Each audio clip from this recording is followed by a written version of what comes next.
பிரியமானவர்களே, வேதத்தில் ஒரு மனிதன் தேவனை விட்டு தூரம் போகிறான் என்றால் அவன் வஸ்திரம் இல்லாதவனாக இருக்கிறான் என்று அர்த்தம். அது வேதம் தெளிவாக பல இடங்களிலே சுட்டி காட்டுகிறதை நாம் இன்றைக்கு பார்க்க போகிறோம்.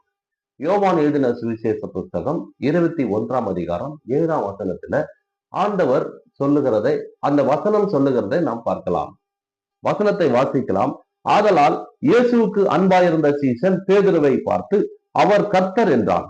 அவர் கர்த்தர் என்று சீமோன் பேதுரு கேட்டவுடனே தன் வஸ்திரம் இல்லாதவனாய் இருந்தபடியினால் தன் மேல் சட்டையை கழட்டி கொண்டு கடலிலே குதித்தான். பிரியமானவர்களே, இந்த சம்பவம் உங்களுக்கு தெரிந்திருக்கும் என்று நான் நினைக்கிறேன்.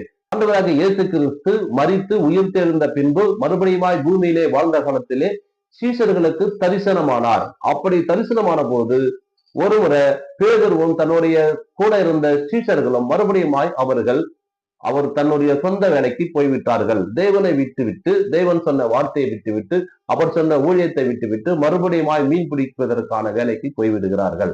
அப்பொழுது அங்கே இயேசு தரிசனமாகிறார்.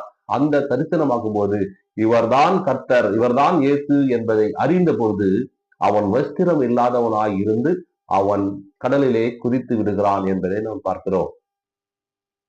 பிரியமானவர்களே, எப்பொழுதெல்லாம் ஒரு மனிதன் தேவனை விட்டு தூரம் போகிறானோ அப்பொழுதெல்லாம் அவன் வஸ்திரம் இல்லாதவனாக இருக்கிறான் என்பதை இந்த வேதம் தெளிவாக சொல்கிறது. ஆதாமை நாம் எடுத்துக்கொண்டோம் என்றால், ஆதாம் ஒரு முறை ஆண்டவர் வரும்போது அவன் போய் மரத்திலே போய் ஒளிந்து கொள்கிறான்.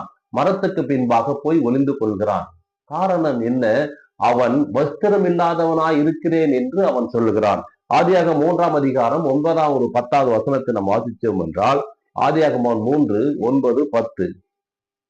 அப்பொழுது தேவனாகிய கர்த்தர் ஆதாமை கூப்பிட்டு, நீ எங்கே இருக்கிறாய் என்றார். அதற்கு அவன், நான் தேவனுடைய சத்தத்தை தோட்டத்திலே கேட்டு நான் நிர்வாணியாய் இருப்பதினால் பயந்து ஒளிந்து கொண்டேன் என்றான். அவன் தேவனுடைய சத்தத்தை கேட்கிற பொழுது அவன் தேவனுக்கு விரோதமாக அவன் செய்த காரியத்தினாலே அவன் மரத்துக்கு பின்பாக போய் ஒளிந்து கொண்டிருக்கிறான் என்பதை அவன் சொல்கிறான். தெளிவாக சொல்கிறது, எப்பொழுதெல்லாம் ஒரு மனிதன் தேவனை விட்டு தூரம் போகிறானோ அப்பொழுதெல்லாம் அவன் நிர்வாணமாக இருக்கிறான் அல்லது ஆடை வஸ்திரம் இல்லாதவனாக இருக்கிறான் என்பதை நான் பார்க்கிறோம். லூக்கா 8 அதிகாரத்தை நாம் வாசிப்போமானால், லூக்கா 8 அதிகாரம் 27 வசனத்துல ஒரு லேகியோன் என்கின்ற பிசாசுகள் பிடித்த ஒரு மனிதனை நாம் பார்க்கிறோம். அவனை ஆண்டவர் பார்க்கும்போது அவன் வஸ்திரம் இல்லாதவனாக இருக்கிறான். ஆனா அதே அதிகாரத்துல 8 அதிகாரம் 35 வசனத்தை நாம் வாசிக்கும் பொழுது அவன் இயேசுவின் இடத்திலே அமர்ந்திருப்பதை நாம் பார்க்கலாம். அப்போது வேதம் தெளிவா சொல்லுகிறது, அவன் ஆடை அணிந்தவனாய் வஸ்திரம் அணிந்தவனாய் இயேசுவின் அருகே அமர்ந்திருந்தான் என்பதை நாம் பார்க்க முடிகிறது. அப்பிரியமானவர்களே, ஆண்டவராக இயேசு கிறிஸ்து ஒரு உவமையை சொல்லுகிறார். அதாவது ஒரு மனிதனுக்கு, ஒரு அப்பாவுக்கு 2 சகோதரர் இருந்தார்கள் அல்லவா? அவன் வெளி தேசத்திலே எல்லாவற்றையும் இழந்துவிட்டு மறுபடியுமாய் அவன் தகப்பனிடத்திலே வரும்போது அந்த தகப்பன் சொல்கிறார், இவனுக்கு உயர்ந்த வஸ்திரங்களை அணிவியுங்கள் என்று சொல்கிறார். அப்படி என்றால் அவன் தேவனை விட்டு தகப்பனை விட்டு தூரம் போகிற போது அவன் வஸ்திரம் இல்லாதவனாக இருக்கிறான் என்பதுதான் பொருள். ஆகவே பிரியமானவர்களே, வஸ்திரம் இல்லாத சூழ்நிலையில் நீங்கள் இருக்க மாட்டீர்கள், இருக்கக்கூடாது என்பதை தேவன் விரும்புகிறார். இன்றையிலிருந்து நீங்க தேவனை விட்டு தூரம் போகாதபடி தேவனோடு கூட இருங்க. ஆண்டவர் கொடுத்த அந்த வஸ்திரத்தை தரித்துக் கொள்ளுங்கள்.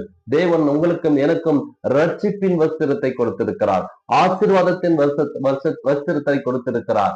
ஆகவே அந்த வஸ்திரத்தை நீங்கள் இழந்து போவாது இருக்கும்படி கர்த்தர் விரும்புகிறார். ஒரு வசனத்தை கூட நாம் வாசித்து முடிக்க போகிறோம். வெளிப்படுத்தின விசேஷம் 16 அதிகாரம் 15 வசனத்தை நாம் வாசிக்கும் போது, இதோ திருடனை போல் வருகிறேன், தன் மானம் காக்கப்படத்தக்கதாக நிர்வாணமாய் நடவாதபடிக்கு விழித்து கொண்டு தன் வஸ்திரங்களை காத்துக் கொள்கிறவன் பாக்கியவான் என்று வெளிப்படுத்தின விசேஷம் சொல்கிறது.